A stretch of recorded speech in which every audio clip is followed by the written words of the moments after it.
السلام علیکم ورحمۃ اللہ وبرکاتہ۔ بسم اللہ الرحمن الرحیم۔ الحمد للہ والصلاة والسلام علی رسول اللہ وعلی آلہ واصحابہ اجمعین۔ محترم سامعین کرام، میرا موضوع ہے طہارت کا بیان، پارٹ نمبر 1-2۔ آج کے درس میں ہم یہ سیکھیں گے کہ کن چیزوں سے غسل واجب ہو جاتا ہے، وہ کون سے کام ہے جس کی وجہ سے غسل کرنا واجب ہے، کمپلسری ہے۔ تو ایسے 5 کام ہیں یا 5 چیزیں ہیں جس کی وجہ سے غسل واجب ہو جاتا ہے۔ نمبر 1، منی نکلنے پر، یعنی ڈسچارج ہو جانے پر، چاہے جماع کرتے وقت ہو یا جماع کرنے کے بعد ہو۔ جماع یعنی ہم بستری کرنا، یا پھر ہم بستری والی شوہر بیوی بات کریں، اس کی وجہ سے وہ ڈسچارج ہو جائے، حالانکہ اس نے صرف بات کی ہے، ہم بستری کی نہیں ہے۔ تو جاگنے کی حالت میں ہو یا پھر سونے کی حالت میں ہو، کسی بھی طرح یا کسی بھی حالت میں، عورت ہو یا مرد، اگر اسے ڈسچارج ہو جاتا ہے یعنی منی نکل جاتی ہے تو اس پر غسل واجب ہے۔ صحیح مسلم حدیث نمبر 343۔ ابو سعید خدری رضی اللہ تعالیٰ عنہ کہتے ہیں کہ نبی کریم صلی اللہ علیہ وسلم نے ارشاد فرمایا، الماء من الماء، پانی پانی سے۔ کیا مطلب؟ تو پہلے پانی سے مراد ہے عام پانی جس سے ہم غسل کرتے ہیں، پانی پیتے ہیں، وضو کرتے ہیں، اور دوسرے پانی سے مراد ہے منی۔ تو مطلب یہ ہے کہ غسل کرنا ضروری ہے منی نکلنے کی وجہ سے۔ جب بھی انسان کو ڈسچارج ہو جائے تو پھر غسل کرنا ضروری ہے۔ احتلام ہو جائے تب بھی غسل ضروری ہے۔ احتلام مطلب سونے کی حالت میں، نیند کی حالت میں انسان کچھ ایسا خواب دیکھ لے، چاہے وہ عورت ہو یا مرد، جس کی وجہ سے اس کو ڈسچارج ہو جائے تو اس پر بھی غسل واجب ہے، اسی کو کہتے ہیں احتلام۔ اس کا بھی بیان حدیث کے اندر موجود ہے، صحیح بخاری حدیث نمبر 130۔ ام سلمہ رضی اللہ تعالی عنہ کہتی ہیں کہ ام سلیم رضی اللہ تعالی عنہا نبی کریم صلی اللہ علیہ وسلم کے پاس آئیں اور پوچھا کہ اے اللہ کے رسول صلی اللہ علیہ وسلم، حق بات کہنے سے تو اللہ بھی نہیں شرماتا ہے،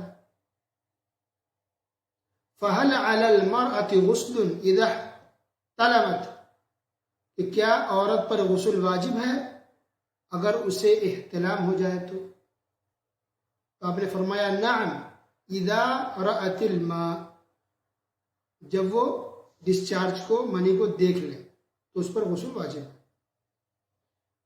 یہ حدیث صحیح بخاری میں اور صحیح مسلم میں بھی ہے۔ اب اس حدیث سے کئی باتوں کا پتہ چلتا ہے۔ ایک تو یہ کہ اس کا مطلب ہے کہ عورت کو بھی غسل ہوتا ہے، عورت کو بھی احتلام ہوتا ہے۔ یہ سوال کرنے پر اور نبی کے جواب دینے پر تعجب بھی ہوا۔ ام سلمہ رضی اللہ تعالیٰ عنہ کو فوراً کہا کہ اللہ کے رسول صلی اللہ علیہ وسلم، کیا عورت کو بھی احتلام ہوتا ہے؟ تو آپ صلی اللہ علیہ وسلم نے جواب دیا کہ ہاں ہوتا ہے۔ یہ جو بچہ جو اپنے ماں کے مشابہ ہوتا ہے، یعنی بچے کی شکل جو ماں جیسی ہوتی ہے، وہ کس وجہ سے ہوتی ہے؟ وہ پانی کی وجہ سے، وہ ڈسچارج کی وجہ سے ہوتا ہے ایسا۔ تو صحیح مسلم کے اندر ایک روایت ہے، انس بن مالک رضی اللہ تعالیٰ عنہ اس حدیث کے راوی ہیں، آپ صلی اللہ علیہ وسلم نے فرمایا انما الرجل غلیظ ابیض وماء المرأة رقیق اصفر، کہ مرد کا پانی موٹا ہوتا ہے، گاڑھا ہوتا ہے اور سفید ہوتا ہے، اور عورت کا پانی یعنی یہ منی ڈسچارج پتلا ہوتا ہے اور یلو ٹائپ، پیلا رنگ کا ہوتا ہے۔ فَمِنْ أَيِّهِمَا عَلَى أَوْ سَبَقْ یکون منہ شبہ، تو عورت یا مرد یعنی شوہر بیوی میں سے جس کا پانی غالب ہو جاتا ہے، سبقت لے جاتا ہے، تو بچہ اسی کے ہم شکل ہوتا ہے، اس کے جیسا ہوتا ہے۔ ایک دوسری روایت ہے، وہ بھی صحیح مسلم کے اندر ہے، اس حدیث کی راویہ عائشہ رضی اللہ تعالی عنہا ہے۔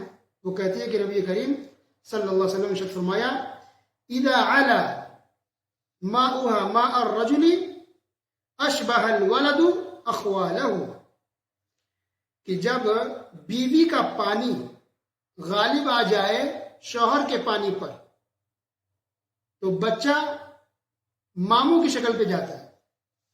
وَإِذَا عَلَى مَاءُ الرَّجُلِ مَاءَهَا أَشْبَهَ أَعْمَامَهُ. اور اگر شوہر کا پانی غالب آ جائے بیوی کے پانی پر تو بچہ اپنے چچا کی شکل پہ ہوتا ہے. یہ ساری حدیث ساری روایت صحیح ہے.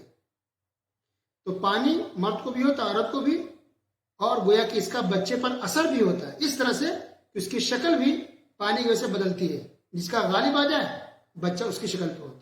اس لیے بچوں کو دیکھتے ہیں کہ بہت سے بچے ماں کی شکل پر ہوتے ہیں, بہت سے بچے باپ کی شکل پہ ہوتے ہیں, کچھ بچے ماموں کی شکل پہ ہوتے ہیں, کچھ بچے چچا کی شکل پہ ہوتے ہیں, کچھ بچے دادا کی شکل پہ جاتے ہیں, کچھ بچے نانا کی شکل پہ جاتے ہیں.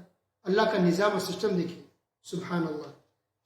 اب یہ جو حدیث ہے جس کے اندر جواب دیا گیا کہ ہاں عورت کو بھی احتلام ہوتا ہے, اور آپ نے جواب دیا کہ غسل کب کرے گی عورت؟ جب وہ پانی دیکھے.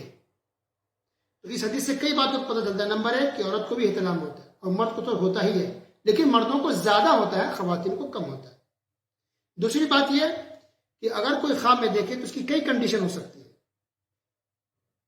نمبر 1 کہ عورت یا مرد خواب میں دیکھا اس نے کہ وہ ہم بستری کر رہا ہے یا ہم بستری کر رہی ہے, اور خواب میں اس نے دیکھا کہ اس کو احتلام یعنی اس کو ڈسچارج بھی ہو گیا, اس نے خواب میں دیکھا سب کچھ, اور جب اٹھا تو دیکھا کہ کوئی نشان نہیں, ڈسچارج یعنی وہ منی کہیں بھی نہیں لگی ہے, نہ کپڑے پر ہے, نہ بدن پہ کچھ لگا ہوا ہے, نہ بستر پر کچھ ہے, کچھ بھی نہیں ہے, تب پھر غسل واجب نہیں ہے. اگر تو اس نے خواب میں دیکھا, نشان دکھنا ضروری, کیونکہ اللہ کے رسول صلی اللہ علیہ وسلم نے کیا کہا کہ جب وہ پانی کو دیکھے تب, تو کچھ نہیں دکھ رہا آپ کو اٹھنے کے بعد, تو کوئی آپ پر غسل نہیں ہے. دوسری کنڈیشن یہ ہو سکتی ہے کہ آپ کو خواب کچھ بھی یاد نہیں, آپ نے دیکھا نہیں, کچھ یاد نہیں ہے, لیکن جب اٹھے دیکھ رہے تو آپ کے کپڑے میں لگی ہوئی ہے, منی لگی ہے, ڈسچارج لگا آپ کے کپڑے میں, یا آپ کے شرمگاہ کے پاس, یا بستر پہ لگا ہوا ہے, اور آپ کو خواب کچھ بھی یاد نہیں ہے لیکن لگا ہوا ہے, تو پھر آپ پر غسل واجب. اگرچہ آپ کو یاد نہیں ہے لیکن لگا ہوا ہے تو آپ پر غسل واجب ہے. اور تیسری کنڈیشن یہ ہوتی ہے کہ انسان کو خواب بھی یاد ہے, اس نے دیکھا ہے, اور اٹھ کے دیکھا تو نشان بھی ہے, تو غسل کرنا ہی کرنا ہے. تو گویا اس کا دار و مدار ڈیپینڈ اس پر کرتا ہے. اصل چیز ہے کہ دکھنا چاہیے آپ کو اٹھنے کے بعد, ڈسچارج نظر آ جائے تو آپ پر غسل واجب ہے, نظر نہیں آئے تو آپ پر غسل واجب نہیں. ایک شخص نے آ کے سوال کیا, اس کو بیماری تھی اور بیماری کی وجہ سے اس کو منی خارج ہو جاتی تھی بغیر شہوت کے. تو عبداللہ بن عباس رضی اللہ تعالیٰ عنہ نے پوچھا کیا تم کو شہوت ہوتی ہے جب منی نکلتی ہے؟ کہا نہیں. کوئی خواہش ہوتی ہے؟ کہا نہیں. تو پھر آپ نے جواب دیا, یعنی عبداللہ بن عباس رضی اللہ عنہ نے, کہ تب تم پر غسل واجب نہیں ہے, صرف شرمگاہ دھو لو اور وضو کر لو, کافی. یہ مریض آدمی کے لیے, ایسے آدمی تو نہیں ہوتے نارملی, ہزاروں شاید لاکھوں میں کوئی 1-2 آدمی ایسا مل جائے, یا کروڑوں میں, کہ جس کو کسی بیماری کی وجہ سے منی نکل رہی ہے, شہوت کی وجہ سے نہیں, خواہش کی وجہ سے نہیں, ہم بستری کے ایسے ہی جیسے کچھ لوگوں کو پیشاب کے قطرے آ جاتے ہیں, تو بیماری کے اگر کسی کو نکل جائے تو صرف اس پر وضو کافی ہے, غسل واجب نہیں. یہ فتویٰ کس کا ہے؟ عبداللہ بن عباس رضی اللہ عنہ. یہ پہلی وجہ ہو گئی غسل واجب کی, کہ جس کو ڈسچارج ہو جائے اس پر غسل واجب. دوسری وجہ غسل واجب ہونے کی, ہم بستری کرنا, جمع کرنا, تو شرمگاہ میں داخل ہو جانا, اگرچہ تھوڑا ہی داخل ہو, غسل واجب ہو جاتا ہے. دلیل صحیح مسلم حدیث نمبر 348 اور صحیح بخاری حدیث نمبر 291. ابو ہریرہ رضی اللہ تعالیٰ عنہ کہتے ہیں کہ نبی کریم صلی اللہ علیہ وسلم نے ارشاد فرمایا, اذا جلس بین شعبها الاربع ثم جہدها فقد وجب الغسل.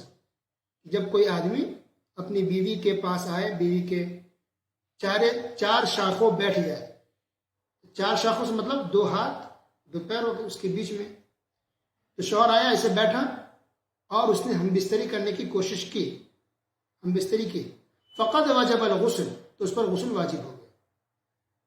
اور صحیح مسلم کے اندر ایک الفاظ یہ بھی ہے, وَإِن لَمْ يُنزِلْ, اگرچہ اس کو ڈسچارج نہیں ہوا ہے, منی نہیں نکلی, ہم بستری کیا نا, تو بس اس پر غسل واجب. تو گویا کہ اگر کسی کو ڈسچارج نہیں بھی ہو، اس نے اگر ہم بستری کر لی ہے تو شوہر اور بیوی دونوں پر غسل واجب ہے. لیکن صرف جسم ٹچ ہو رہا ہے، ہاتھ یا پیر میں، پیٹ میں، پیٹھ میں، اس سے غسل واجب ہے. ہم بستری ہونا چاہیے شرمگاہ کا، شوہر بیوی کے شرمگاہ، ایک کی شرمگاہ دوسری شرمگاہ میں داخل ہو جائے اگرچہ تھوڑا ہی تو غسل واجب ہو جاتا ہے فوراً. اب ایک صورت اس کی یہ ہو سکتی ہے کہ مثلا کوئی انسان ہم بستری کرنا چاہ رہا ہے لیکن ہم بستری کی نہیں ہے اور شوہر کو ڈسچارج ہو گیا، شرمگاہ آپس میں ٹچ نہیں ہوئے، پہلے ڈسچارج ہو گیا شوہر کو، تو شوہر کو تو غسل واجب ہو گیا ڈسچارج ہونے سے. کیا بیوی پر غسل واجب ہے؟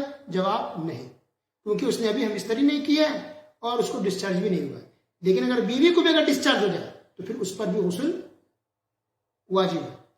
تو گویا غسل یا تو ہم بستری کر لیں تو غسل واجب ہے، یا پھر ان دونوں میں سے کسی ایک کو ڈسچارج ہو جائے تو غسل واجب ہے. لیکن ہم بستری بھی نہیں کیا اور ڈسچارج بھی نہیں ہوا یا ہوئی تو پھر غسل واجب نہیں ہے.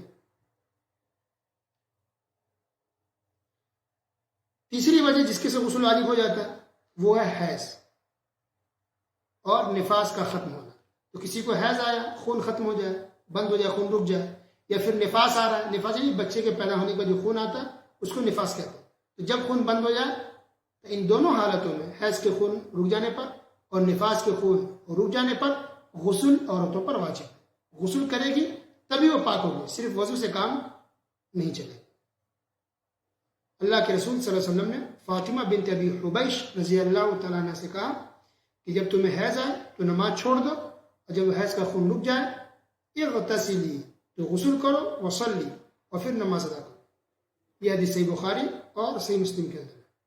اور قرآن کے اندر سورہ بقرہ آیت نمبر 222 کے اندر اللہ رب العالمین نے ارشاد فرمایا وَلَا تَقْرَبُوهُنَّ حَتَّى يَطْهُرْنَ کہ حیض کی حالت میں تو بیوی کے قریب بھی مت جاؤ، یعنی ہم بستری مت کرو. فَإِذَا تَطَهَّرْنَ فَأْتُوهُنَّ مِنْ حَيْثُ أَمَرَكُمُ اللَّهُ لیکن جب عورت پاک ہو جائے تو پھر اپنی بیوی کے پاس جائے.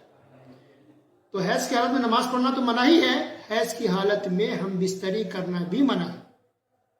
اگر کوئی کرتا ہے تو یہ بہت بڑا پاپ ہے، بہت بڑا گناہ ہے. چوتھی وجہ جس کے سے غسل واجب ہوتا ہے وہ ہے موت. جب انسان وفات پا جائے چاہے وہ مرد ہو یا عورت تو میت کو غسل دینا واجب ہے. ضروری ہے کہ پہلے غسل دیا جائے، پھر کفن پہنایا جائے اور اس کے بعد جنازہ کی نماز پڑھا کے دفن کیا جائے. اور پانچویں وجہ یا پانچویں بات جس کے سے غسل واجب ہوتی ہے، پانچویں اور آخری بات وہ یہ ہے کہ اگر کوئی انسان کافر سے مسلمان ہو، اسلام میں داخل ہو، کلمہ پڑھ کے مسلمان ہو رہا ہے، تو اس کو چاہیے کہ اس کو غسل کرایا جائے، نہلایا جائے، اس کو نہانا چاہیے. کیا دلیل ہے؟ ثمامہ بن اثال رضی اللہ تعالی عنہ جب مسلمان ہوئے تو نبی کریم صلی اللہ علیہ وسلم نے ان کو حکم دیا کہ وہ غسل کرے. تو انہوں نے غسل کیا اور پھر کلمہ پڑھ کے مسلمان ہوئے. یہ قصہ مسند امام احمد کے اندر ہے اور ان کے اسلام لانے کا واقعہ صحیح بخاری کے اندر بھی موجود ہے. وصلی اللہ علی نبینا محمد وعلی آلہ وصحبہ اجمعین. والسلام علیکم ورحمۃ اللہ.